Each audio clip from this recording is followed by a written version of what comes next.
very unique. And what's funny is everybody up there wants the barns to go away so they can all build a metal shop that's insulated. So, yeah, we kind of brought it down here and insulated it as well. So it's worked out well. Catherine worked with the owner of Heritage Restorations to have the barn clear span. If you go in there and you look at the middle, there were 2 additional posts from one end of the barn to the other, structurally, of course. And we kind of took those posts out because it wouldn't function well. Sent it to an engineer. He did some studies on it, and then sent it to Shane. And it was a fiasco to get it through, but it is what it is, and it's very unique. I don't think you'll see another barn that big.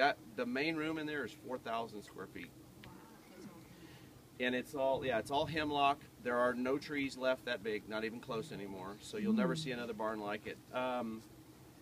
That barn, I think it took 6 18-wheelers and 6 high-wide permits and about 2 weeks to get from New York to here.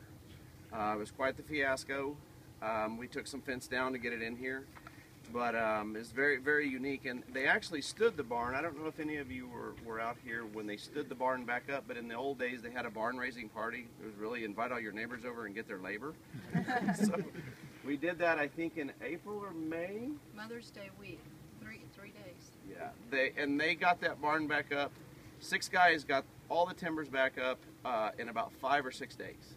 I've never seen anything like it. Of course, they do it for a living. Once it was up, then we took Shane's plans and built a shell around it with insulation, windows. When the barn started, it had red tin on the outside and red tin on the roof. That's all it was. And it was full of about 2 foot of hay manure and cow manure, and rotten hay. And the inside of that barn had about a 1/4 inch of lime on it. It was they used it eventually as a milking barn. So to knock the flies down during the milking process, you throw lime on everything. No flies. That had to be power washed off. So they spent about 2 weeks just power washing all the timbers. Every timber in there has been power washed. Then we had to move it to a field and build a tent around it and fumigate it because they don't have the bugs that we have down here. So it had to be treated. So it's quite the process. It's not just take a barn down and stand it back up. It took probably 6 months, 9 months just to design it with Shane getting everything. It's not Shane's fault. I'm not throwing him under the bus. It's really more you have to go GPS every timber in there as it stands in the field in New York. GPS it, then plug it into a software program and try to rebuild the barn so that you have dimensions, so that I have something to give Shane. And if you go in there and you look, and please don't, but if you go in there and you look at some of the timbers aren't straight, you get what you get. So Shane draws straight plans and I build straight walls, but some of the timbers don't touch the walls, some are off 3 inches, some are flush, but you get what you get. So a very unique process. Started what, April? Poured the slab in April. Timbers went up Mother's Day weekend. And then it was, for all theoretical purposes, about done end of November, middle of December. So went up pretty fast. But it's a good way to lose 20 pounds. It's a fast 8 months. Anyway, thank you for the opportunity. It was quite a challenge.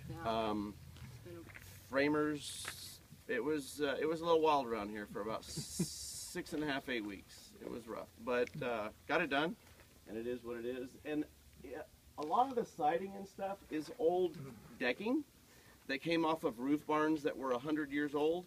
And they would put that old decking on there and then put new roofs on every 30, 40, 50 years. And what we did is we took that off of old barns and then turned all that patina out so that you see what you see. But if you walk around and you look at it, they call it naily board because it has nail holes all throughout it. And when we did the same thing inside on the ceiling in there. And I guess for about 2 or 3 weeks, you could be in there and those nails, they were square nails, they would just fall out of the siding. So we would go through there with a magnet and pick them up and put them in a jar, and then you come back the next day and there'd be 50 more, and you're like, what in the heck? But they were just falling out because we turned the siding upside down. They had always been, for previous 100 years, they'd been this side up. So it's just funny little things like that. So very, very unique, and it was a lot of fun. Great project. hope that all of you will spread the word about the ranch and come and visit us often. Hopefully you want to have one of your events with your company out here, or a class reunion, a wedding, anything corporate. Just give us a call. I'm thinking about the wedding. The wedding? You ready to get married, Bobby? I love it. Anybody? Takers? He's got a big ranch. Right. Well, that's amazing. We really appreciate you sharing all that with us. It looks like an amazing, labor of love there with everybody involved. So we just want to thank you. My name is Jacques DeBose with Arriva Travel. I serve on the chamber board, and we just want to thank everybody for coming out. We have a lot of ambassadors here that do a lot of the grunt work for the chamber and volunteer at events, as you see. So if you're a chamber ambassador, if you can just raise your hand so they know who came out to support and want to say hello. Appreciate you guys. And also, Chris Ann, our president, glad to see you here. Chris Ann, president. County Judge, congratulations to you, Daryl. Thank you. Glad to see you out here. Appreciate you. And I know you've got to be in a good mood, so you'll probably have cold beer tonight. That's right. Hey, I'll say one thing. Judge Lux, he officiated the first wedding that we had out He here. did. Is that December, right? yes. Wow. So, Still married. In so we December. felt quite honored that he came out and Great. was the first one. Well, we're very excited for you. So we want to present this to you. We're excited that you invested in the Boerne Chamber. Absolutely. We're going to help you market your business and grow your business, and we're very happy Thank for you. So you. congratulations to you. Thank you very much.